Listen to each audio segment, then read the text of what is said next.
maravilhosa como essa, de estarmos diante da Tua presença, ouvindo a Tua voz através destes louvores e da Tua palavra, meu Pai. Senhor, esteja conosco no resto desse culto, meu Pai, e fala, Senhor, através da boca do Teu servo, Senhor. Instrui, ilumina, o dá sabedoria para que ele permeie pelos assuntos da Tua palavra de forma verdadeira e que ele possa passar, Senhor, para o Teu povo a Tua vontade através da Tua voz, na voz dele. É o que te pedimos e já te agradecemos com a certeza de que estás presente conosco, em nome de Jesus, amém.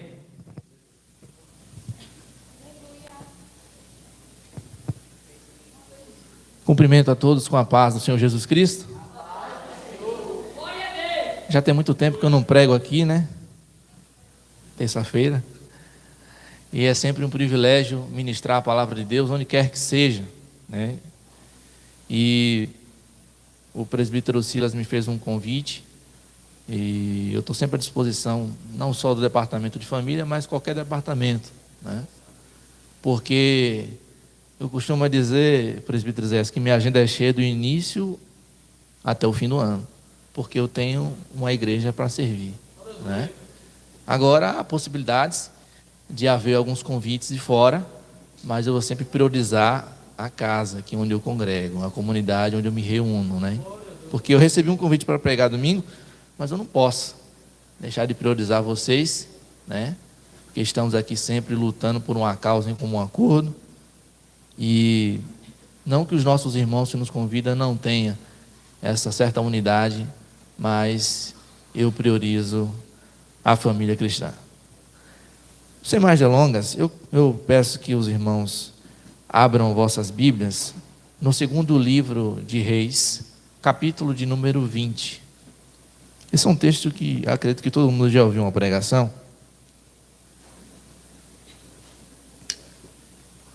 Quero também agradecer ao presbítero Silas, juntamente com sua esposa Andréa, pelo convite, e reafirmar que eu estou à disposição sempre que for preciso. Louvar a Deus também por todos os irmãos que estão aqui na tribuna, pastor Adilson, a missionária Socorro, a missionária Ellen, a missionária Mara, a missionária também Lúcia, o presbítero Isaías e a toda a irmandade que compõe essa comunidade de Jesus. Segundo livro de Reis, capítulo 20.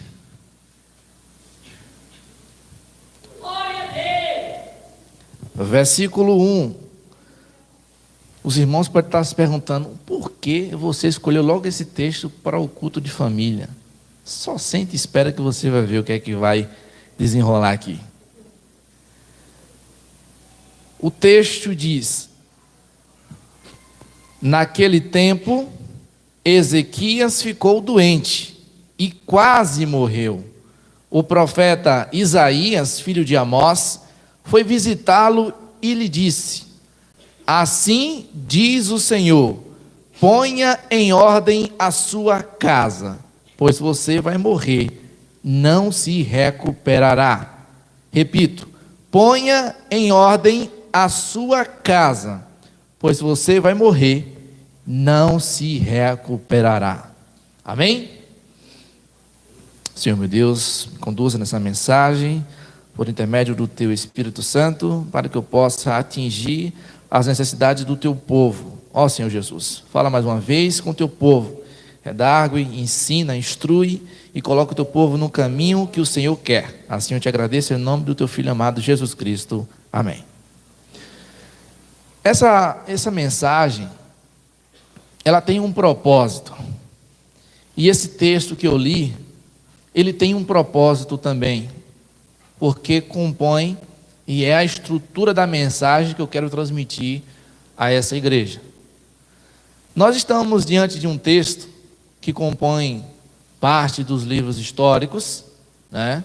E esse texto, ele é pertinente para a atualidade, né? A Bíblia, ela está sempre atualizada, por mais que esse texto esteja se encontrando dentro dos livros que nós conhecemos como livros históricos, ela traz alguns ensinamentos, algumas instruções que se aplicam nesse momento e é muito importante, né? Então, Então veja só que o texto está se tratando sobre a doença de Ezequias. E aqui, analisando isso, eu gostaria de fazer alguns elogios ao rei Ezequias, para depois dar continuidade à mensagem. Eu acredito que vocês já conhecem que o rei Ezequias foi um excelente rei, né? Foi um rei reformador, um rei que se preocupou em reorganizar a casa do Senhor. Foi um rei que tirou a idolatria, né? Mas foi um rei que se inclinou para a lei do Senhor. Foi um rei que, de certa forma, se inclinou a fazer a vontade de Deus. Foi um rei que esteve ali fazendo tudo de acordo com a vontade de Deus, semelhantemente ao rei Davi. Então, ele é aclamado e chamado de um rei que seguiu o caminho correto, né? Nós vamos encontrar várias distinções de outros reis, mas que não seguiram o mesmo caminho do rei Ezequias, o mesmo caminho do rei Davi, do rei Josias. Então há várias diferenças nas atitudes desses reis. E o texto começa falando que naquele tempo, isso aqui não quer dizer sobre algo cronológico, né? Mas quer dizer que houve um tempo que Ezequias ficou doente. E o texto diz, ele quase morreu. E quem foi transmitir a mensagem para Ezequias foi o profeta Isaías, o filho de Amós, que foi visitá-lo e lhe disse: assim diz o Senhor, põe em ordem a sua casa, pois você vai morrer, não se recuperará. A priori, parece que de fato Deus quer exterminar o rei Ezequias, né? Quando você olha assim, o texto está dizendo que ele vai morrer e não vai se recuperar. Essa é a mensagem que Isaías transmite ao rei Ezequias. Só que aí, a gente precisa entender por que é que o rei recebe essa mensagem, sendo que ele foi um rei que andou em conformidade com a lei do Senhor. Com base em 2 Crônicas, aqui no versículo 32, versículo 24 a 26, o rei Ezequias havia se tornado um rei orgulhoso. O orgulho tomou conta dele. E a doença que Deus traz na vida de Ezequias é com o propósito de humilhá-lo, colocar no seu devido lugar. Porque o sucesso de Ezequias, ele vem do Senhor. O sucesso de Ezequias, ele não vem de si mesmo. Ele não vem da sua capacidade de governar, do seu mero intelecto. O sucesso do rei Ezequias vem da providência de Deus. Assim como também todo sucesso humano deve prover daquela instrução ou da providência divina. E aqui o que acontece? O rei Ezequias, ele está sendo disciplinado por Deus por conta do seu orgulho.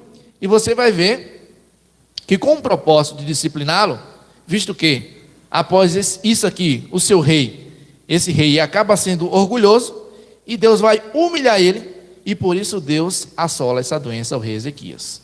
Então o propósito é acordar o rei Ezequias da sua falha, porque tem muitas pessoas que começam bem, faz tudo correto, e no meio do caminho acaba se embaraçando com alguma coisa. Tem muita gente que começa bem, que nem o rei Uzias, né? Que ele começou bem, ele fez uma estrutura legal para o reino, e aí o texto diz que depois de um tempo ele se ensoberbeceu e entrou fazendo coisas que não era para fazer. Ele queria fazer o papel de sacerdote, ficou leproso. Então, essa ideia de começar bem é legal, é importante, mas é importante também que nós venhamos seguir bem, caminhando bem, em aliança com Deus. A ideia não é só começar bem, é perseverar bem. Como eu sempre digo, a ideia de salvação é para aqueles que perseveram até o fim, não é só para aqueles que perseveram só até a metade do caminho. Devemos seguir inteiramente todas as instruções do Senhor, para que assim alcancemos o objetivo final, que é a vida eterna. Então você vai ver que, observando o fato de Isaías ter visitado com uma mensagem totalmente negativa, ela é uma mensagem privilegiada, porque o propósito de Deus é trazer essa experiência extremamente séria à realidade, para que o rei acorde do seu erro E um ponto interessante do texto, ponha em ordem a sua vida. O texto fala, ponha em ordem a sua casa. Casa. Então, se algo está desorganizado, se ele está mandando colocar em ordem, é porque está desorganizado. E eu acho interessante, é que o profeta aqui vai instruir por intermédio de uma mensagem negativa. Você vai morrer, você não vai se recuperar. Mas, diante disso tudo, diante de todas as mensagens que eu geralmente tenho escutado a respeito desse texto, eu sempre tentava encontrar no pregador qual era o pecado de Ezequias. Mas o pregador nunca fala. O pregador põe em ordem a tua casa. Aí eu sempre ficava pensando assim, não existe um pecado? Qual foi a falha do rei? Porque chegar e falar, põe em ordem a tua casa de forma assim, alavanteia, é muito fácil. É por isso que a pregação, ela requer um exame do texto. E eu estava verificando o texto e eu achei algumas coisas interessantes. Porque, veja bem, quando você vai olhar aqui, ponha em ordem a sua casa, pois você vai morrer e não se recuperará. Quando eu fui procurar entender a expressão de colocar a casa em ordem, eu entendi uma coisa interessante. Porque essa expressão, no Antigo Testamento, refere-se a colocar em ordem o quê? A descendência, a cuidar da posteridade. Ou seja, Ezequias, até então, nem filho tinha. Mas qual foi a promessa e aliança que Deus faz a Davi em 2º livro de Samuel, capítulo 7? O Davi, no seu reino, no seu trono, nunca vai faltar rei.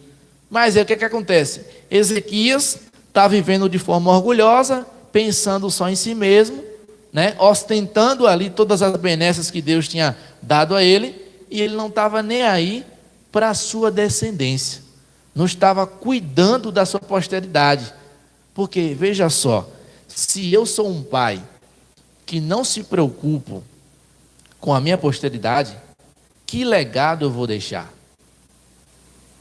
Se eu tenho um filho, não me preocupo em instruí-lo, que legado eu vou deixar? Será que eu vou deixar um legado positivo ou um legado negativo? Então, há uma importância nisso tudo, em se atentar em como vamos criar os nossos filhos, da forma correta ou da forma errada. E tudo aquilo que plantamos, colhemos. E tem uma coisa interessante, nós colhemos mais do que plantamos. E quando você planta um caroço de milho, você não colhe só um caroço de milho. Então, é interessante isso, é você olhar isso, porque você planta uma coisa pequena ali negativa, e quando isso vai brotar e vai dar frutos, a coisa fica séria. E isso reflete no filho de Ezequias, certo? Então, olhando para isso, depois de receber essa repreensão, o rei só achou uma coisa diante daquele palácio dele, uma parede, virou o rosto para a parede e orou ao Senhor. Então, a primeira coisa que o rei Ezequias vai fazer é orar fervorosamente ao Senhor, clamando ao Senhor, pedindo ao Senhor para que restaurasse a sua sorte, para que restaurasse a sua saúde e lhe concedesse a cura. E o texto diz: lembra-te como tenho te servido com fidelidade e com devoção sincera. Isso Ezequias está falando. Tenho feito o que tu aprovas. E Ezequias chorou amargamente, chorou muitíssimo. Então veja que interessante, que o texto está conferindo aqui, que a reação de Ezequias é desligar de tudo e se apresentar diante do Senhor em oração. A intenção de Ezequias é encontrar a graça, encontrar o favor do Senhor, que é justamente a cura. Mas quando o rei fala, lembra-te, Senhor, como tenho te servido com fidelidade, ele não está mentindo. De fato, como o rei, ele serviu com fidelidade. Como rei, ele foi correto. E aí, o que é que acontece? Nesse versículo, parece de fato que ele está se vangloriando, Mas na verdade ele está relembrando, apesar que não precisa, mas ele está fazendo oração e ele está falando: Senhor, eu fiz tudo isso e eu estou seguindo tudo aquilo que o Senhor aprova, né? Então, diante dessa situação, parece que tudo está ok. Parece que tudo que o rei está fazendo está legal diante do Senhor. Mas tem uma coisa que não está. Tem uma coisa que não está no lugar e precisa ser colocado no lugar. E é por isso que Deus vai enviar o profeta para justamente ajustar a casa de Ezequias, para ajustar a posteridade de Ezequias, que não estava bem ajustada, que até então Ezequias nem sequer filho tinha, no momento. Ou seja, esse camarada não estava nem ligando para os seus descendentes e nem tampouco para a promessa que Deus fez a o servo Davi. Mas então, antes de Isaías deixar o pátio intermediário, a palavra do Senhor veio ao profeta Isaías. E aí o versículo 5 diz: volte e diga a Ezequias, líder do meu povo, assim diz o Senhor, Deus de Davi, seu predecessor: ouvi sua oração e vi suas lágrimas, eu o curarei. Daqui a 3 dias você subirá ao templo do Senhor. Então, veja só que no versículo 4 ao 6, a maravilha de Deus se manifesta na vida de Ezequias. A graça de Deus se manifesta na vida de Ezequias, de tal modo que confere a ele a certeza de restauração da sua saúde, assim como também lhe dar a certeza de mais 15 anos de vida, e ainda assegura uma promessa, que é proteger não só ele, mas toda a cidade, toda a nação de Israel. O profeta não merecia isso, o profeta merecia morte, mas Deus está dando vida ao rei. O rei merecia morrer, mas o profeta está trazendo a mensagem de resposta à sua oração, que Deus está dizendo que agora ele vai conferir, ele vai entregar, ele vai dar mais 15 anos de vida para esse rei, sem merecimento algum. A graça de Deus alcança o rei Ezequias e ele recebe mais 15 anos de vida para colocar a sua casa em ordem. Mas então, você vai ver que o texto diz, de fato: acrescentarei 15 anos à sua vida, e livrarei você e esta cidade das mãos do rei da Síria. Defenderei esta cidade por causa de mim mesmo e do meu servo Davi. Se atente para isso. Eu defenderei esta cidade por causa de mim mesmo. Ele está falando por causa dele. Deus, ele está falando: eu vou defender por causa de mim mesmo, por causa do meu servo Davi. Por que servo Davi? Porque ele tinha uma aliança feita com Davi, uma promessa que só dependia unicamente dele. E essa promessa era justamente não deixar faltar um rei no trono de Davi. E é por isso que essa promessa vai se cumprir lá na frente, de forma plena, através de Jesus Cristo.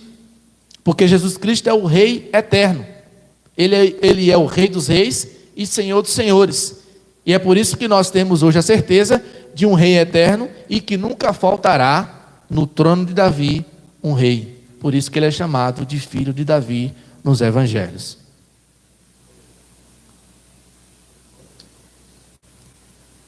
E então, Isaías diz: preparem um emplastro de figos, porque naquela época os figos eram utilizados como uma espécie de medicina, né? Uma espécie de algo medicinal para curar algumas doenças. E aqui não pense que foi o figo que curou em si, mas Deus por intermédio do figo. Assim como também um médico só pode curar cada um de nós por intermédio do favor gracioso de Deus. Eles o fizeram e o aplicaram na úlcera, e ele se recuperou. Ezequias havia perguntado a Isaías: qual será o sinal de que o Senhor me curará e de que de hoje a 3 dias subirei ao templo do Senhor? Isaías respondeu: o sinal de que o Senhor vai cumprir o que prometeu é este? Você prefere que a sombra avance ou recue degraus na escadaria? Olha só que ideia. O rei recebe a promessa de Deus de se recuperar e ainda tem a audácia de pedir um sinal a Deus. E aí o profeta Isaías se coloca à disposição para ele escolher se é um degrau a posteriori ou um degrau retrocedendo. Aí o rei vai dizer: é muito fácil avançar, porque você nunca vê um relógio voltando para trás, né? O relógio sempre vai para frente. Aí o que o rei vai pedir? O rei vai pedir para voltar. Mas só que não pense que Deus, ele confere esse sinal ao rei porque o rei merecia. Na verdade, isso só acontece porque, de fato, Deus quer aplicar o seu sinal, trazendo somente para manter o seu poder. Ele quer trazer glória para o seu nome, porque nenhum milagre que possa ser feito através de qualquer pessoa que seja, deve trazer glória para o homem ou para qualquer outra pessoa. A glória tem que ser devida ao nome de Deus. Então, aqui nesse momento, a ação divina que Deus está fazendo na vida desse rei é para trazer glória para o nome de Deus e para humilhar o soberbo e retirar o orgulho que estava na vida do rei Ezequias.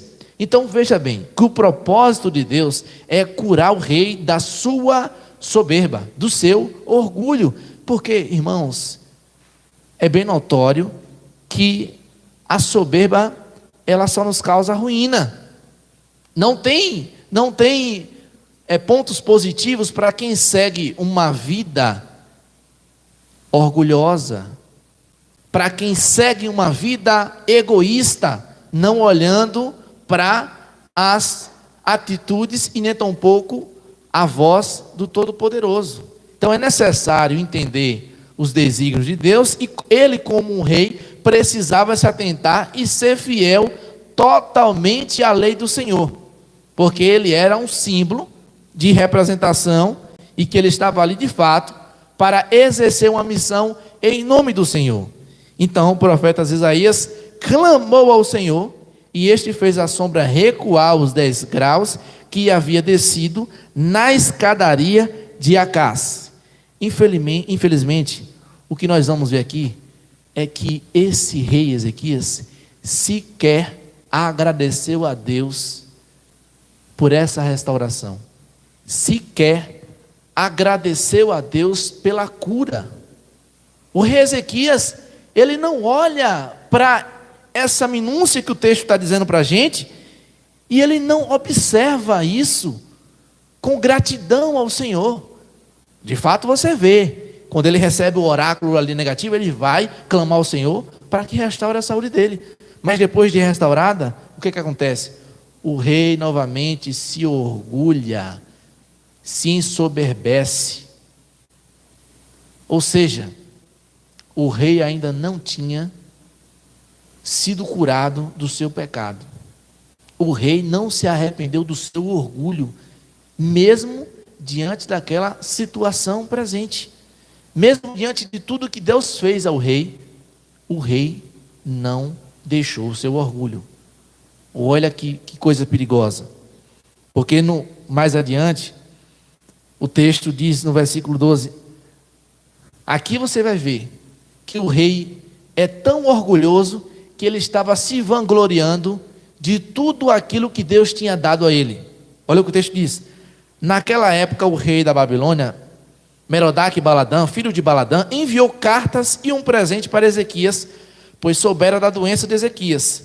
Ezequias recebeu em audiência o mensageiro e mostrou-lhes tudo o que havia em seus armazéns: a prata, o ouro, as especiarias e o azeite finíssimo, o seu arsenal e tudo que estava em seus armazéns: a prata, o ouro, as especiarias e o azeite finíssimo, o seu arsenal e tudo que estava em seus tesouros. Não houve nada em seu palácio ou em seu reino que Ezequias não lhes mostrasse.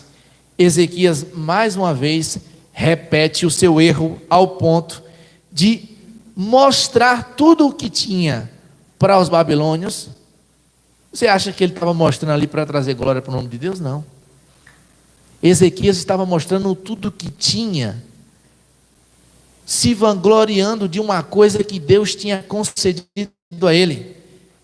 Tudo que Ezequias tinha bem sucedido no seu reino, todo ouro, toda prata, tinha vindo da providência divina, e o rei estava ostentando toda a benevolência de Deus para com os babilônios. O rei já tinha feito uma espécie de aliança com os assírios, e agora ele vem com essa ideia de fazer uma espécie de aliança com os babilônios, para que eles combatessem os assírios, e os assírios não destruíssem Israel. Mas o que foi dito aqui no texto anteriormente? Deus prometeu a Ezequias que ele ia proteger não só ele, mas também toda Israel. Isso demonstra que o rei Ezequias não confiou inteiramente naquilo que Deus tinha prometido a ele. Mas isso não é o pior. Isso não é o pior, porque mais adiante você vai ver que Ezequias vai mostrar aqui que tudo que ele tinha, ele vai perder. Ele vai perder.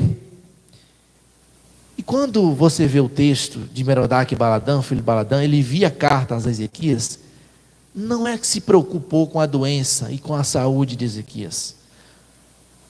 Os babilônios sempre foram inimigos do povo de Deus. Desde a Torre de Babel, sempre foram. Então, fazer uma aliança com os babilônios é uma tremenda falta de noção. É uma loucura, porque você está fazendo uma aliança com o seu inimigo.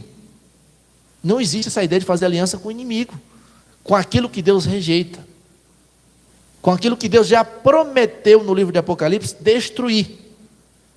Capítulo 17 e 18, é a queda da Babilônia, a grande prostituta.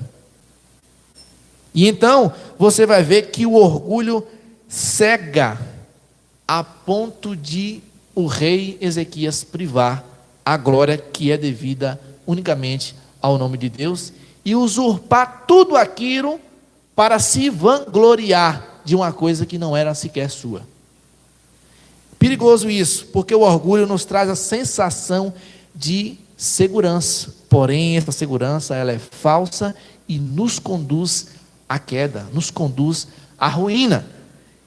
Então, fazer aliança com os babilônios não é coisa boa, e nós precisamos nos atentar a esses detalhes para que nós não façamos isso.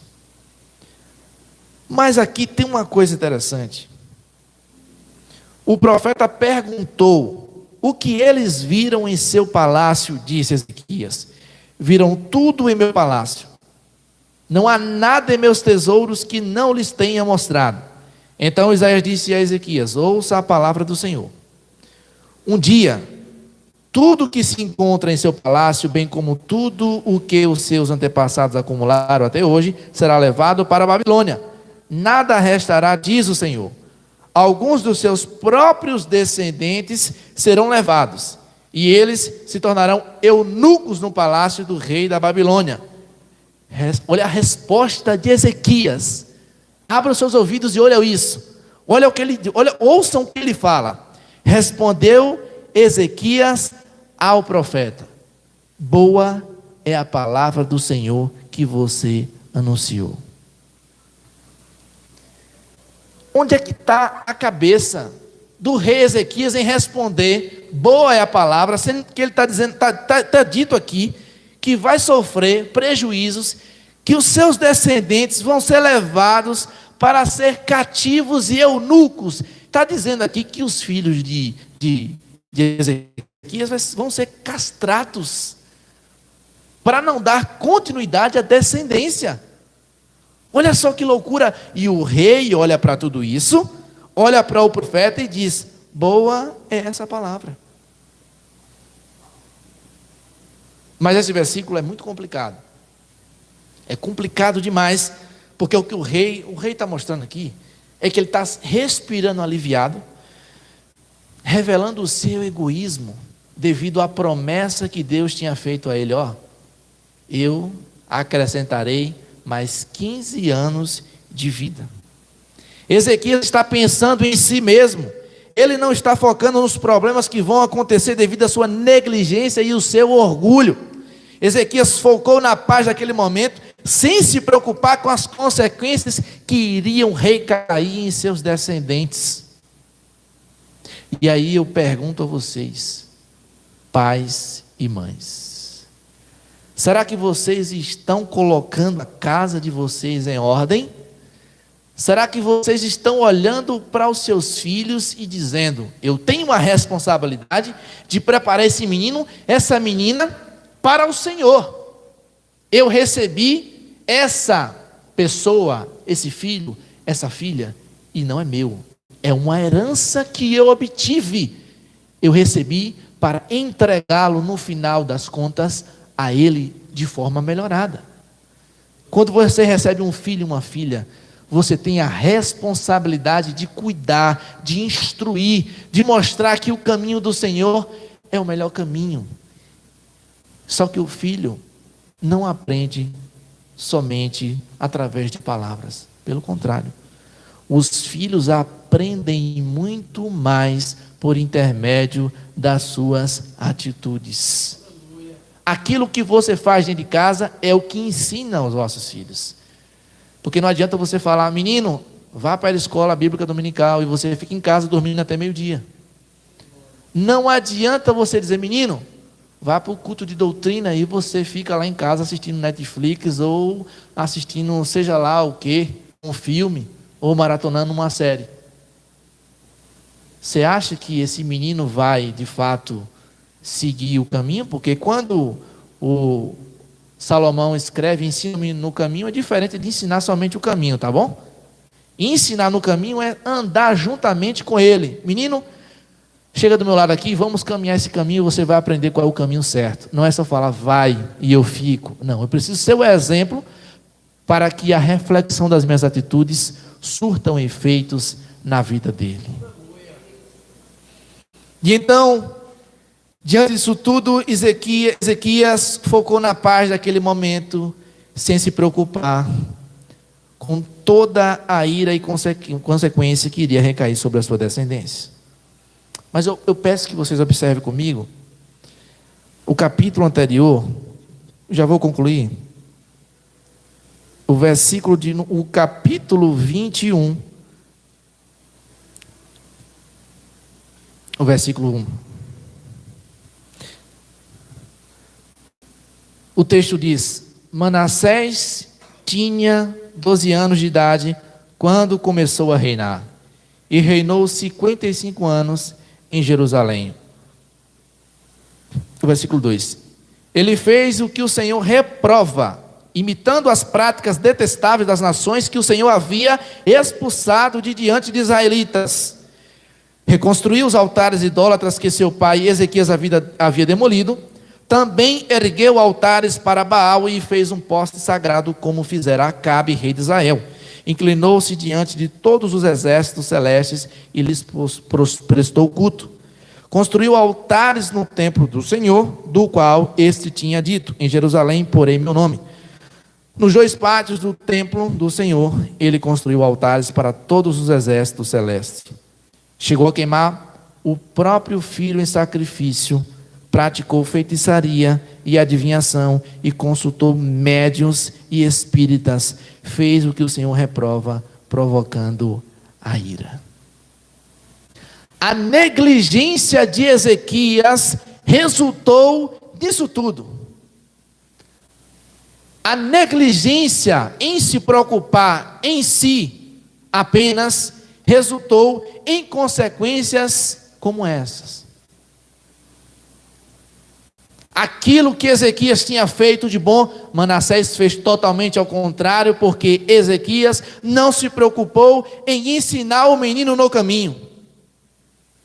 E a conclusão que eu tiro aqui, de forma clara, é que Ezequias ainda não tinha gerado o seu filho Manassés. Porque o texto diz que Manassés tinha 12 anos de idade quando assumiu o reinado. Isso nos mostra que, após 3 anos da profecia e cura de Ezequias, é que de fato Manassés vai nascer. E diante disso tudo, após ter esse filho, Ezequias era para ter entendido: eu preciso colocar a casa em ordem. Eu preciso agora instruir esse menino. Eu preciso preparar esse menino, porque se Ezequias tivesse levado a sério a instrução do Senhor, ele teria pensado justamente assim. Ele teria falado: agora eu preciso explicar, eu preciso ensinar esse menino a chamar Israel. Eu preciso ensinar esse menino Deuteronômio capítulo 6, que foi pregado aqui no último culto de família. Inculcar a lei do Senhor no coração, de dia e de noite, no levantar, andando no caminho, em todo o momento. Mas Ezequias não se preocupou em preparar o seu descendente. Ezequias não se preocupou em preparar aquele que ia dar continuidade à sua descendência. E aí eu pergunto: será que vai ser necessário passar por isso tudo que Ezequias passou para colocar a casa em ordem? Eu acho que não é necessário, né? Porque lendo a palavra de Deus, nós já pegamos o exemplo justamente para não repetir as mesmas falhas. Então nós precisamos nos atentar para tudo isso, para que nós não venhamos provocar a ira do Senhor. E para concluir, eu quero ler um texto que está lá em Jeremias, capítulo de número 15, até o versículo 4. Olha só o que esse texto diz. Eu fiquei perplexo quando eu li esse texto.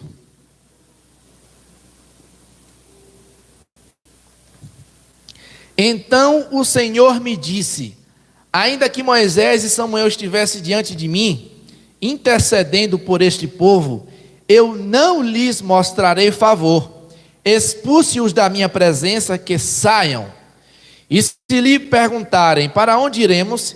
Diga-lhes: assim diz o Senhor: os destinados à morte, para a morte; os destinados à espada, para a espada; os destinados à fome, para a fome; os destinados ao cativeiro, para o cativeiro. Enviarei 4 tipos de destruidores contra eles, declara o Senhor: a espada para matar, os cães para dilacerar, as aves do céu e os animais selvagens para devorar e destruir. Agora o versículo 4. Eu farei deles uma causa de terror para todas as nações da terra, por tudo o que Manassés, filho de Ezequias, rei de Judá, fez em Jerusalém. Então você nota, aparentemente uma simples coisa, uma simples falha que Ezequias cometeu e que negligenciou, levou a nação de Israel sofrer duro juízo, de tal modo que naquele tempo tiveram fome e que se alimentaram dos seus próprios filhos.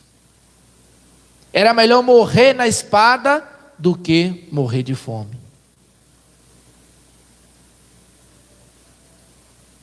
Irmãos, o negócio é muito sério.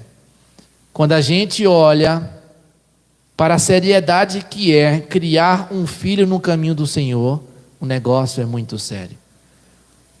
Cada pai que tem um filho, cada mãe que tem um filho ou uma filha, tem um privilégio, mas tem uma grande responsabilidade, que é instruir esse menino no caminho do Senhor. É importante se atentar para tudo isso que Deus está nos dando direção por intermédio da palavra, para que assim não venhamos colher duro juízo. É necessário colocar a casa em ordem. É necessário olhar que é incrível como Deus é longâmino mesmo assim. Porque no capítulo 33 desse mesmo livro, 2 Reis, o rei Manassés se arrepende do seu pecado e é restaurado pelo Senhor. Isso indica que, como mais uma vez eu repito, a aliança e promessa que Deus fez a Davi não precisava do homem. E é por isso que O fracasso do rei Ezequias não teve a capacidade de frustrar os planos de Deus. Porque se aquilo que Ezequias fez frustrasse os planos de Deus, ele não seria Deus e nós não teríamos a salvação por intermédio do Rei dos Reis e Senhor dos Senhores, que é Jesus Cristo.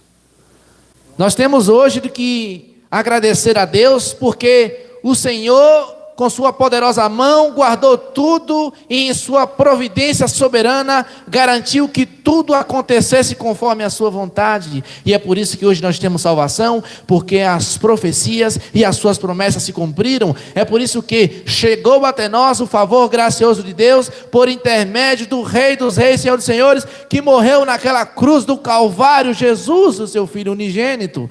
E nós temos que levantar hoje e agradecer e louvar ao Senhor por essa graça que nos alcançou. A negligência de Ezequias não frustrou os planos de Deus, e nós temos que agradecer porque a soberania de Deus garante todos os seus planos. Nós temos plena segurança em tudo aquilo que Ele diz, porque se Ele diz, Ele vai realizar. E não tem falha humana que possa frustrar aquilo que Ele já determinou. Não tem ninguém que possa destruir a obra do Senhor. Não é os nossos pecados, não é as nossas falhas que vão frustrar os planos de Deus. Nada pode impedir aquilo que está dentro do centro da vontade do Todo-Poderoso. E a mensagem que eu deixo para vocês é: ponham tua casa em ordem, prepare o seu descendente e construa o seu legado. Se vocês não se atentar para isso, vocês vão se frustrar. Muitos filhos acabam dando muito trabalho aos pais, porque os pais negligenciaram o seu papel. Isso não é uma coisa que é um padrão, mas muitas das vezes acontece isso devido à negligência dos pais. Isso é uma realidade nítida, muito clara. É importante, meus irmãos, se atentar para esses detalhes. Agradeçam a Deus muitíssimo pelo privilégio de receber essa herança do Senhor, que é um filho. Mas peçam o auxílio dele para que possam, de certa forma, atingir a responsabilidade, cuidando e ensinando o menino no caminho. Agradeço minha oportunidade em nome de Jesus. Aleluia, glória a Deus. Quando eu congregava, eu era menorzinho, eu congregava lá na igreja da Assembleia de Deus, que fica lá na Cidade Nova. Era, inclusive nessa época que eu congregava lá, eu congregava junto com o Luan, Adriel e a irmã Noi. Era bem pequenininho. Eu lembro que todo fim de pregação o pastor vinha, pegava o microfone, ele cantava uma música que eu nunca mais escutei ninguém cantar. Era bem assim: sei que essa palavra é verdadeira, por isso espera a vida inteira. Não vos conformeis com esta terra, por isso espera, em Deus espera. Quando a gente escuta a pregação sendo realizada em cima do púlpito, a gente precisa entender que nós não estamos aqui ouvindo a pregação para cumprir um protocolo e retornar para as nossas casas da mesma forma que nós chegamos aqui. Porque muitas vezes a gente escuta uma pregação que fala a respeito de doutrina no que se refere à questão familiar, e a gente pensa assim: não, mas eu ainda não tenho filho. Mas você que ainda não tem filho, vai ter filho. E você que não vai ter filho, está dentro da casa de Deus e está na posição automática de mãe e pai de oração de muitas pessoas. Então nós precisamos aprender a forma correta de se lidar com as nossas famílias, porque todos somos uma família. Esse irmão, essa irmã que está sentado do seu lado é a sua família. Dê glória a Deus por isso. Porque o mesmo sangue que Jesus derramou por você, Ele derramou por quem está do teu lado também. O que te torna irmão há uma relação que precede, transcende as questões biológicas, as questões carnais. Eu tenho meus irmãos e eu estou conectado a ele com sangue humano, mas aquilo que me conecta com você é o sangue que Jesus Cristo derramou na cruz do Calvário para nos salvar. Então você é minha família. A gente precisa se ater à soberba. O Diácono Júnior está falando aqui, a soberba, ela é a maior responsável pela destruição das famílias hoje. É a soberba. Porque a soberba, ela tem como subtópico o senso de autonomia, o senso de eu não preciso de ninguém, eu sou autossuficiente, eu sou dono de mim, eu determino aquilo que é fato e ninguém tem que me dizer nada. E isso gera falta de comunicação, na maioria das vezes, dentro das casas. Hoje as famílias não se comunicam mais. Hoje a família é dentro de casa, está todo mundo dentro de casa, mas é cada um com a cara no seu celular, cada um cuidando da sua própria vida, porque de modo soberbo imagina que tem um controle sobre si mesmo e não deve satisfação a ninguém. E é por isso que casamentos são destruídos, é por isso que crianças têm sido criadas de forma errada e têm se tornado hoje em dia verdadeiros problemas dentro de casa, graças à soberba. Mas quando você é humilde para entender que Deus tem um projeto na sua vida e que você precisa, através do seu projeto, florescer o projeto que Deus tem através da vida do seu filho, você abandona a soberba, entra na humildade e entende que a responsabilidade sobre sua família está nas suas mãos. E você precisa ser um representante de Deus na sua casa. Amém? Vamos estar encerrando. Fico sempre muito feliz de estar participando aqui do culto com o departamento de família. Agradecer o esforço do presbítero Silas, o esforço da irmã Andréia, que tem se dedicado, mesmo com os trancos e barrancos, as impossibilidades, o trabalho, a gente sabe que é difícil, mesmo assim, eles se esforçam para estarem aqui nos domingos, e isso é digno de honra. Agradecer também a participação do nosso pregador, o Diácono Júnior, que, como eu disse, está sempre aqui quando nós precisamos. Deus abençoe a sua vida. E agora vamos passar para os avisos finais. Terça-feira, aqui nessa igreja, vai acontecer o quê? Falou muito fraco. Falou de um jeito como se não fossem vir. Vai acontecer o quê terça-feira aqui? Ovelha que é ovelha, falta culto de doutrina?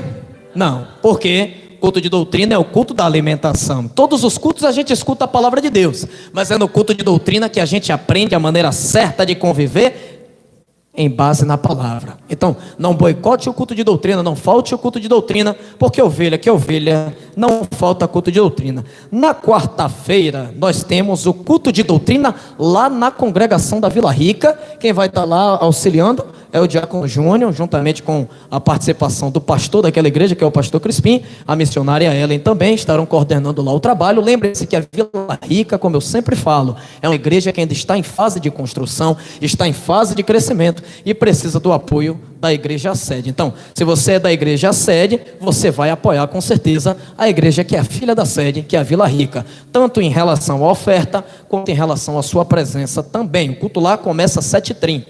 Quinta-feira, nós temos pela manhã aqui o círculo de oração. Vai haver alguma programação pós-círculo de oração? Pronto. O círculo de oração acontece aqui toda quinta-feira de manhã. Toda quinta-feira de manhã aqui tem círculo de oração. E nós temos muitas igrejas hoje em dia que abandonaram o círculo de oração, que não tem mais círculo de oração. Isso é um absurdo. Não tem círculo de oração, não tem escola bíblica dominical. A litúrgica padrão que fez com que a igreja Assembleia de Deus se tornasse o que é hoje, está sendo abandonada por muitas igrejas por conta da soberba, por achar que não se precisa. Crente que é crente sabe que precisa estar em oração o tempo todo, porque a carne é fraca. Venha para cá para o círculo de oração, Deus vai trazer uma resposta para a sua vida, e quanto mais oração, mais poder. De noite nós temos o culto de maravilhas, a continuação da nossa campanha. Lembrai-vos da mulher de Jó, não faltem. Deus falou poderosamente aqui na quinta-feira passada, e eu tenho certeza absoluta que Ele vai continuar falando aqui. A gente não precisa de ser humano nenhum para Deus falar nada dentro de sua casa, certo? Vamos lá. Sábado pela manhã nós temos círculo de oração, isso lá na Vila Rica, não é? no sábado. Sábado pela manhã tem o círculo de oração da Vila Rica. E à noite tem o culto de libertação lá na Vila Rica. Teve o culto de libertação ontem, foi uma maravilha. Deus operou grandemente e vai continuar operando no próximo. Domingo de manhã, agora, dia 9, nós vamos ter pela manhã a Santa Ceia do Senhor. E se você não pode boicotar culto nenhum no nosso calendário, a Santa Ceia que você não pode boicotar mesmo. Você não pode faltar na Santa Ceia. A Santa Ceia é um sacramento instituído pelo próprio